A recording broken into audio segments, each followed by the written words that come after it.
You think about spirituality and prayer, but it really goes deeper into creating community and creating a new family.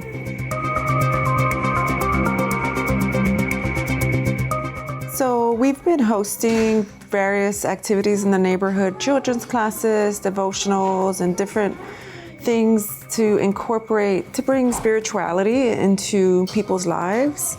And through that, it's been really sweet because we've been able to just really connect with our neighbors and friends and build just friendships and be able to rely upon one another.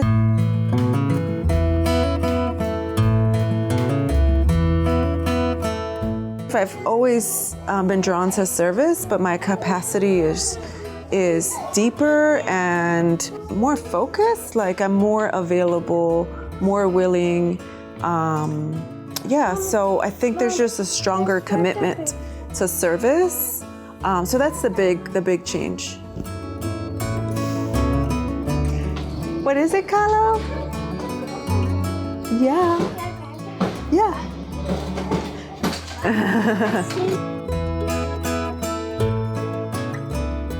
My name is Rubi Pacheco Rivera. I live in Los Angeles, California. And right now I'm a stay-at-home mom and I'm serving on different institutions within the Baha'i faith.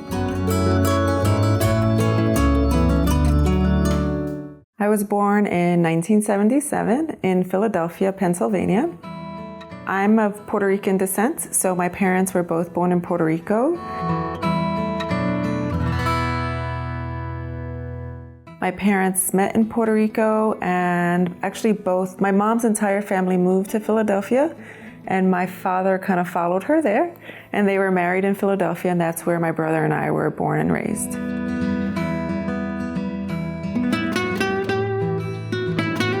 My mom had 11 brothers and sisters, and my dad has 11 brothers and sisters. And half of his family is still in Puerto Rico, but all of my mom's family moved to Philadelphia. So I have over 100 family members in Philadelphia. It's a very big family. So when I think about the memories growing up, it always involves family and gatherings and cousins and a lot of joy and food and music. In the Latin culture, Latino culture, food, music, family are big, and it was especially true in our family.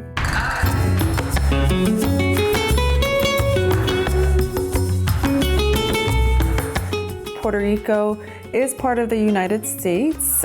We are U.S. citizens, which makes us a little different because it's growing up Latino, but then also American. So that's very unique. And growing up, especially growing up in the mainland, like we didn't grow up on the island, we grew up in Philadelphia. And speaking Spanish at home, my first language was Spanish, which I learned from my mother, and then picked up English in school. Puerto Ricans are indigenous, native to Puerto Rico, which the tribe there is called Taíno. So we're Taíno, Spanish, and of African descent. People were brought from Africa, enslaved, and were brought to Puerto Rico. So we're a mix of those three kind of cultures. So growing up, we heard the percussion, and there was a lot of other influences, native influence. And you can see that like in my house and in the colors and in my clothing. And so I'm very drawn to like indigenous patterns, but also my family, we love African music with percussion, and that's really because that's what I grew up in.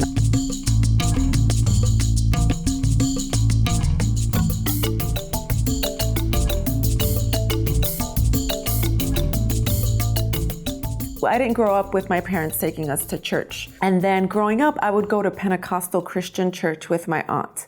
On Sunday morning, she would take us to Bible studies and children's classes in a Pentecostal church.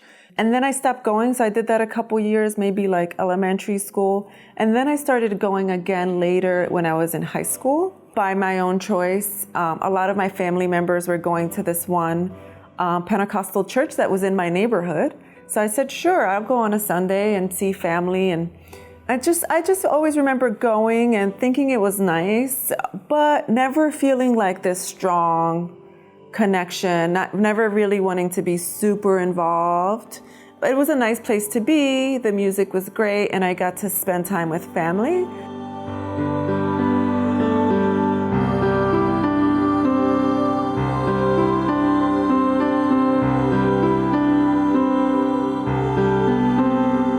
Obviously, the good memories are the family, like the parties. You know, we grew up having Christmas and the presents, and at one point, between the ages of 5 and 12, I lived on my block. On my block I lived there. Next door was my cousin, who was a few years older than me, and she was my best friend, and we would sleep over each other's houses, and that was great. And on the end of the block was my grandparents. My grandparents lived there. And I remember my house was like the hub, where there was always food in the kitchen, and there was always family members there. And what happens oftentimes with Puerto Rican families is oftentimes people are, moving from Puerto Rico and trying to live in the United States. And our house was that house because we just had 2 kids. We could always share a room, and then the spare room would become the family members' room, where they would stay there, live for a few months, and, just for folks to get their bearings and rent an apartment and get a job.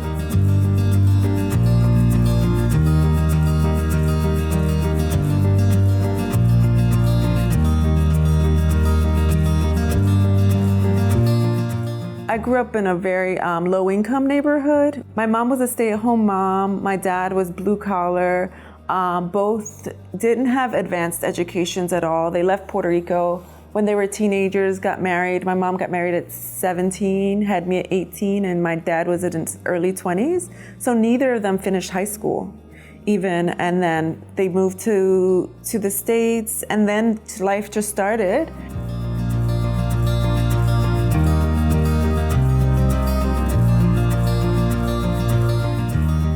The schools weren't great, but I always remember feeling safe in my house. There were rules about where you could go outside and how far off the front steps. Philadelphia is kind of like New York City, but smaller. And I think that's the memory is of that age between 5 and 12 is like, okay, there's a lot of things happening outside the door, but I always felt safe at home and knew that my parents were there for me and were there to support me.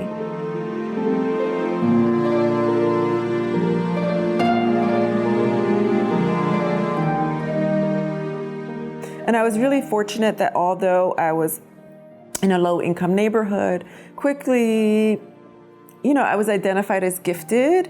I was, had special attention and went to special schools after that. So then I was put on a track and kind of mentored by teachers and things. So I became a business major at this small liberal arts school.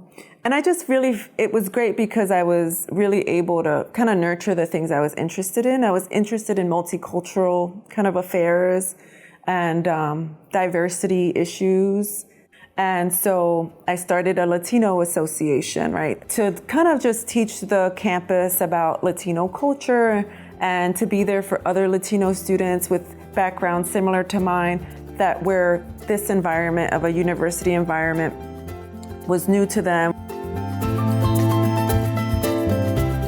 My brother's 3.5 years younger, my brother Juan, and he actually attended the same school. So when I was a senior, he was a freshman. And he studied communications and theater, and he's really funny. He would win all the contests on campus, and he was, we joke that he's like, I became like Juan's sister. Like I was the senior, but I was Juan's sister. While I was at university, another thing that impacted me greatly was I got to study abroad, and I studied abroad in Mexico for 6 months, and I lived with a host family, and that kind of changed what I thought I wanted to do in life. I was a business major, and I thought I wanted to work in corporate America and make a lot of money. But then I went to Mexico, and I was able to see with different eyes, like the level of poverty, and even though I grew up in that way, like I just saw in Mexico, like, wow, it was a lot more dramatic and in my face. And just even the discrimination that happened there. And so in those 6 months, it really shaped what I wanted to do when I came back. And I decided that I really wanted to work in diverse communities. So that's what I decided to do. And I became I followed the multicultural track in like working with students and doing diversity work. I went into the city one weekend and I went to a local nonprofit that I knew did work within the community. And there was this handsome gentleman working in the bookstore. And I went and I was asking for like volunteer opportunities. And that's where I met my husband. So we started dating, and that was in 1997. We were married in 2001.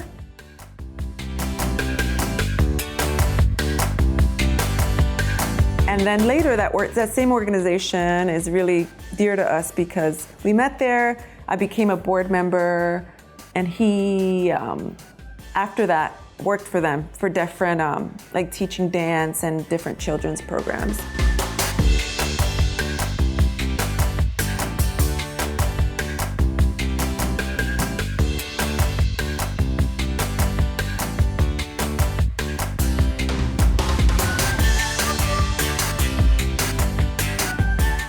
So while I was in Philadelphia, my brother, right after graduation, he decided to pursue his dream. He literally packed up my dad's car that my dad gifted him for graduation and drove cross country and, slept on someone's couch and pursued acting.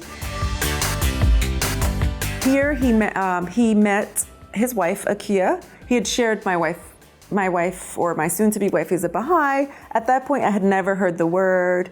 And so really my investigating the faith in the beginning was, what I thought it was to learn more about him and my soon-to-be sister-in-law and like how to pronounce things like Baha'u'llah and Ayamiha and all these new words that I had never heard. I was like, okay, so when should I send you presents and what are we doing? So for my brother's wedding, I went to the wedding rehearsal. I'm sitting next to Billy Roberts and we're just chatting, and I just remember him being just a great person. And so, that must have registered somewhere in my brain. And I went back home and just started asking my brother direct questions. I probably asked him some things here and there, and I did, like I said. But then I asked him, I said, hey, I want to know a little bit more. Can you introduce me do you know any Baha'is here in Philadelphia?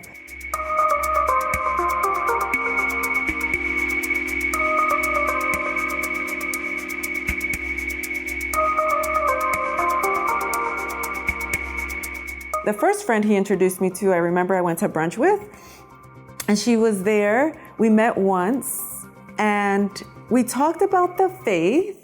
But then she was moving back home to was either Sweden or Finland, one of those countries far away. So then I said, well, she's leaving. Can you introduce me to someone else?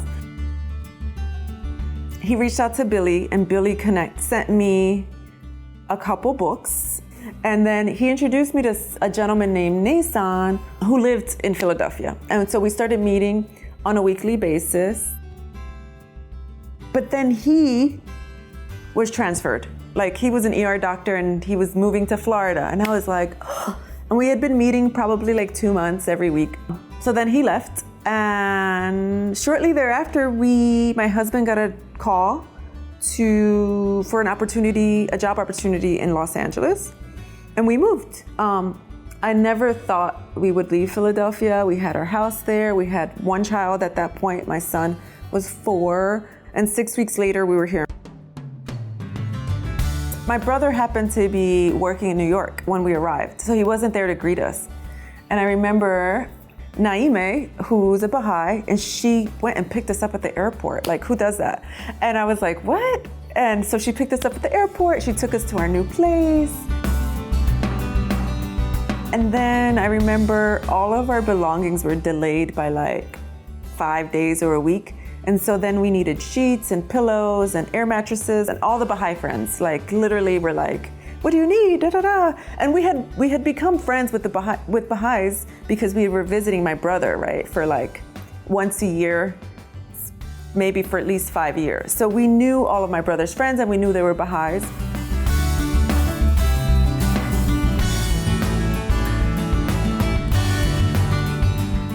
We moved into a neighborhood where Baha'is were living. So just quickly, naturally, we started getting engaged in just the community activities. I started like a Ruhi Book 1 at my house. My husband, he was like, okay, and he would make sure, my son was taken care of. But I never really invited him. He never expressed interest. It was kind of like something I was doing.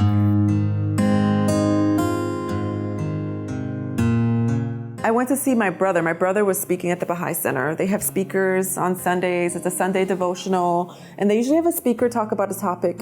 And he just went to talk about himself. I think he talked about authenticity or something like that. He's like, I'm talking at the Baha'i Center. You want to come? I was like, sure. I had never been to the Baha'i Center. Didn't even know where it was.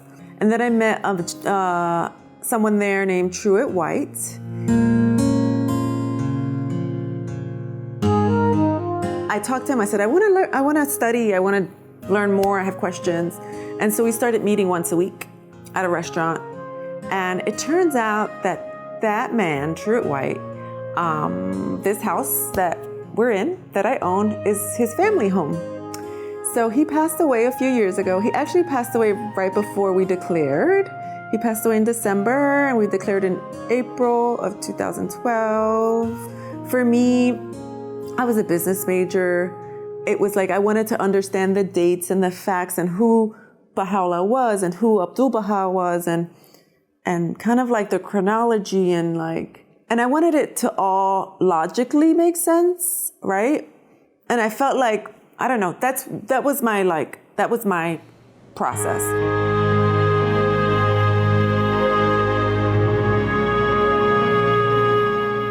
And just fast forward that I'm like, his daughter is one of my closest friends.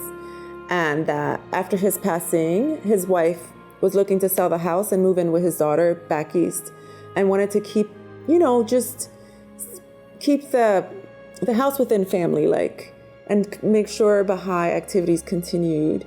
And at that point, we weren't really ready to buy a house. We were like, okay, we've been in LA, but houses are really expensive and we don't know. And so that's why we say this is Baha'u'llah's house, because it's been, and which is why kind of when we were renovating, we were thinking about Baha'i activities and renovating it.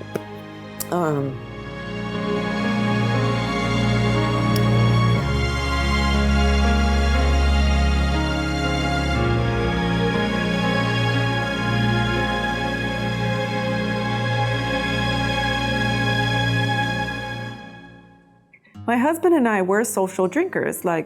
That's what we did. I think, Puerto Ricans, there's usually music, food, and a drink. But it was really easy for us to give up. A lot of people say, oh, that's something that you can work on. If you declare, you can figure it out. It's between you and God, but it's a law. But it was something that we knew was a law before we declared. And we literally declared and we're like, okay, this is going. And so it was really easy. So I think that's something that people are surprised by that are friends of ours. And that I'm like, it's really not a big deal. It's really not that important. It's really not, we don't miss it at all. And I think that's surprising.